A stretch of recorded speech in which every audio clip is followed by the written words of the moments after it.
Assalamualaikum warahmatullahi wabarakatuh. Alhamdulillah rabbil alamin, wassalatu wassalamu ala asyrafil anbiya'i wal mursalin wa ala alihi wa sahbihi ajma'in, amma ba'd. Muslimin dan muslimat rahimani wa rahimakumullah, ibu-ibu, ayah-ayah sekalian, syukur kepada Allah pagi Isnin ini dapat kita meneruskan pengisian tadabbur ringkas surah Yusuf. InsyaAllah pagi ini kita akan masuk kepada babak yang kedua bagi adegan yang pertama. Nota insyaAllah boleh lewat saya bagi hari Rabu, paling cepat esok lah insyaAllah. InsyaAllah doa banyak-banyak di bulan Ramadan, semoga Allah dapat mempermudahkan urusan. Baik, Alhamdulillah kita telah selesai babak yang pertama. Kalau tuan masih ingat, babak yang pertama adalah bermula daripada ayat yang pertama sehinggalah ayat yang ke-20. Jadi babak yang kedua ni, dia adalah babak yang mengkisahkan bagaimana Nabi Allah Yusuf alaihi salatu wassalam dia akan sampai ke dalam satu istana pembesar Mesir. Di babak kedua ni dia dah akan sampai di Mesir, dan babak yang kedua ini dia akan tamat pada peristiwa Nabi Allah Yusuf sudah ada rancangan untuk memasukkan baginda alaihi salam ke dalam penjara. Babak yang kedua ini adalah babak yang melibatkan ujian yang lain pula yang akan ditempuh oleh Nabi Allah Yusuf. Kisah Yusuf ni tuan-tuan adalah kisah yang menunjukkan kepada daripada satu keadaan pergi kepada satu keadaan, pergi kepada satu keadaan. Di antaranya, kalau kita masih ingat babak yang pertama, Nabi Allah Yusuf menghadapi ujian di kalangan adik-beradik beliau. Dan kali ini pada babak yang kedua, dia akan menghadapi pula ujian orang-orang kenamaan. Dua cerita yang berbeza tetapi maksud yang sama, iaitu adalah ujian. Kalau babak yang pertama, Nabi Allah Yusuf diberikan ujian dari sudut nyawa dia. Dia diletakkan ke dalam sebuah ghayabatil jub, perigi yang jauh dan dalam. Masa ini beliau tidak ada pilihan. Dia dipanggil ujian nyawa yang dia tiada pilihan. Tetapi Allah menyelamatkan beliau. Manakala babak yang kedua ni, Nabi Allah Yusuf menempuh ujian maruah. Yang ini dia ada pilihan. Apa maksud ada pilihan? Maknanya Nabi Allah Yusuf ni dia ada pilihan nak jaga maruah diri dia ataupun dia tidak jaga. Sebab tu ujian dalam hidup kita ni, kadang-kadang kita ditimpa musibah yang kita tak ada pilihan. Tetapi ada tak ujian kita diberi ujian pilihan? Ada tak? Orang nak solat, ujian pilihan tak? Anda boleh pilih nak solat, anda boleh pilih tidak mahu solat. Allah bagi ujian berpuasa, ada pilihan. Nak puasa ke tak nak puasa. Macam itulah bentuk-bentuk ujian yang kita akan lalui. Baik, kita masuk kepada ayat yang ke-21. A'udzu billahi minasy syaithanir rajim. وقال الذي اشتراه من مصر لامرأته أكرمي مثواه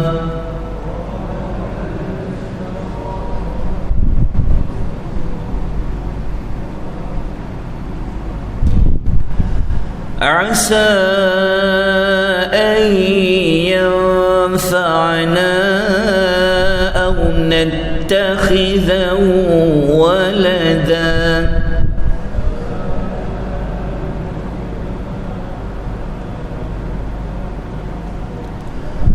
وكذلك مكنا ليوسف في الأرض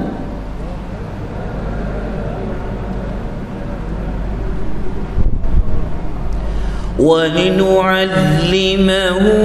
من تأويل الأحاديث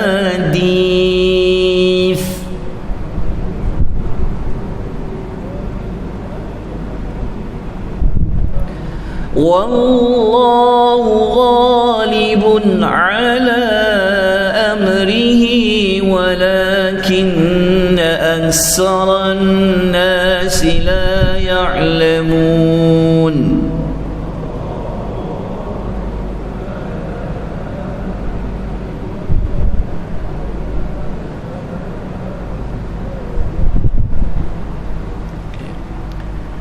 Ayat ni panjang. Okay, kita tengok terjemahan dia. Dan orang yang telah membelinya, iaitu membeli Nabi Yusuf daripada siapa? Daripada pencari air yang kita telah belajar pada babak yang pertama tu, yang mana yang membeli Nabi Yusuf ini ia berasal daripada negeri Mesir. Untung nama Mesir ni disebut di dalam Al-Quran. Rupa-rupanya yang membeli dia adalah daripada Mesir. Kemudian dia bawa Yusuf tu balik kepada rumahnya. Lepas tu dia berkata kepada isterinya. Okey, dalam Al-Quran jumpa perkataan limraatihi, dia panggil imraah, isterinya. Okey, nanti saya akan terangkan apa perbezaan penggunaan kalimah isteri dalam Quran. Kadang-kadang Allah guna zaujah, kadang-kadang Allah guna imra'ah. Okay, nanti saya akan jelaskan. Ketika dia bawa Yusuf yang masih lagi kecil, bawa ke rumahnya, dia berkata kepada isterinya, dia kata akrimi maswah. Dia kata kat isteri dia, muliakanlah dia ni dengan menyediakan tempat tinggal yang istimewa untuknya. Okay, walaupun dia beli Yusuf tu umpama seperti membeli hamba, tetapi lelaki ni dia tidak berniat untuk jadikan Nabi Yusuf sebagai seorang hamba. Bahkan dia kata, jaga dia ni elok-elok, beri tempat tinggal yang baik untuk dia. Lepas tu lelaki ni dia berkata kepada isterinya, asa, dia kata, moga-moga dia ini akan berguna kepada kita, ataupun kita boleh jadikan dia sebagai seorang anak. Anak apa? Anak angkat. Menunjukkan bahawa lelaki itu dengan isterinya itu tidak mempunyai anak. Okey, setakat ni boleh faham? Okey. Lelaki tu nanti kita akan jumpa, ia ada satu gelaran yang dipanggil dengan gelaran Al-Aziz. Al-Aziz. Tapi kita akan jumpa nanti ayat yang dia digelar Al-Aziz. Al-Aziz dia bukan nama orang, dia adalah gelaran orang yang menguasai, ada jawatan besar di negeri Mesir, dia panggil Al-Aziz. Tetapi kalau raja yang menguasai Mesir, dia panggil Al-Malik. Nanti kita akan jumpa pada babak yang ketiga cerita Al-Malik. Malik ni adalah raja. Tapi orang nombor dua, dia macam seolahnya ada presiden dan adanya Perdana Menteri. So lelaki ni jawatan dia seperti Perdana Menteri. Yang tu contoh. Okay.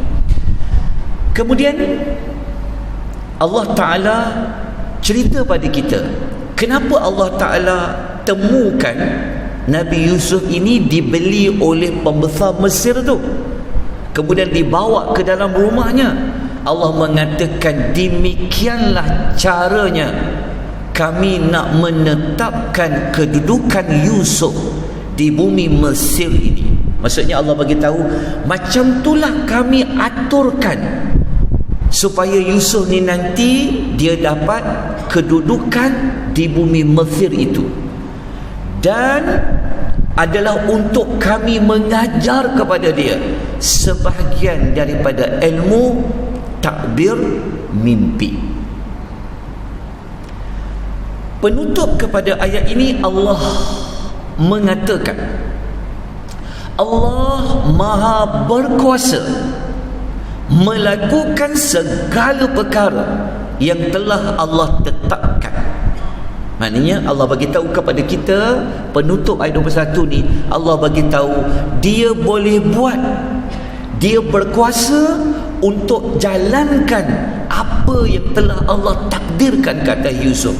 Namun kebanyakan manusia tidak mengetahuinya. Okey. Sedikit ulasan tentang dalam tafsiran ayat. Tuan-tuan jangan bimbang, ayat tafsir ini ada saya letakkan nanti di dalam nota. Okey, apa maksud ayat yang kata walakinna aktsaran nasi la ya'lamun? Kata al-Imam At-Tabari. Ya, al-Imam At-Tabari kata semua yang terlibat dalam kisah Nabi Yusuf ni sebenarnya mereka tak tahu pun apa yang Allah akan lakukan kepada Yusuf dan apa yang akan berlaku kepada Nabi Allah Yusuf alaihi salatu wassalam. Pengajaran ayat.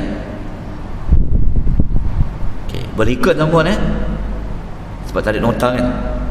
Tak apa, pelan-pelan. Pelajaran nombor 1. Salah satu nikmat Allah yang Allah kurniakan kepada Nabi Allah Yusuf ini, dia dibesarkan di rumah seorang pembesar negeri Mesir yang digelar dengan Al-Aziz. Okay. Dia bukan nama orangnya, dia adalah gelaran Al-Aziz. Kenapa kita kata nikmat? Okay, tuan-tuan ingat lagi tak? Nabi Allah Yusuf ni mula-mula dia berada di rumah siapa? Di rumah bapanya kan, di Palestin. Dia dapat nikmat kasih sayang oleh seorang bapa. Tetapi Allah telah tukar kehidupan dia kepada dia dibenci pula oleh siapa? Dia dibenci oleh adik-beradik dia, sehingga sanggup buang dia ke dalam perigi. Kemudian Allah tukar pula keadaan itu kepada dia disayangi oleh pembesar Mesir, iaitu Al-Aziz. Dia punya peristiwa apa? Sayang, benci, sayang. Nikmat. Itulah kehidupan kita. Ada masa sehat, sakit, sehat. Ada masa bahagia, sedih. Begitulah putaran kehidupan. Pelajaran nombor 2 kita dapat belajar, apa yang dipesan oleh Al-Aziz tadi kepada isteri dia supaya jaga Yusuf ni baik-baik, sebenarnya merupakan firasah yang benar. Dia panggil firasat yang benar. Pernah dengar istilah firasat? Firasat dalam bahasa kita apa? Firasat kan? Firasat ni maksudnya apa yang dipredik tu benar-benar berlaku. Kita tahu kan Nabi Yusuf, betul tak dia berguna kat bumi Mesir? Akhirnya dialah yang akan mentadbir ekonomi Mesir. Kita tahu cerita tu nanti. Yang dialah yang memastikan bumi Mesir itu dia ada cukup stok bekalan makanan. Nanti kita akan belajar. Al-Aziz dia bukan seorang nabi. Dia orang yang pandai mentadbir Mesir. Dia tak tahu budak yang dia beli tu, dia ni siapa? Dia nabi ke? Dia tak tahu. Tapi pada pemikiran dia, dia kata budak ni nanti boleh bagi manfaat kepada kita, dan memang benar. Ini dipanggil firasat yang benar. Okey, dalam sejarah seperti mana kata Abdullah bin Mas'ud ada 3 jenis manusia firasat dia benar. Yang pertama adalah kisah lelaki ini, Al-Aziz ini, kepada kisah Nabi Yusuf. Yang kedua adalah firasat seorang perempuan, dia telah cakap dekat bapa dia supaya jadikan Nabi Musa sebagai pekerja dia. Pernah dengar cerita Nabi Musa tu? Nabi Musa kan, lepas dia lari daripada Mesir, Musa lari Mesir pula, Nabi Yusuf masuk Mesir. Nabi Musa kan setelah Fir'aun nak kejar dia,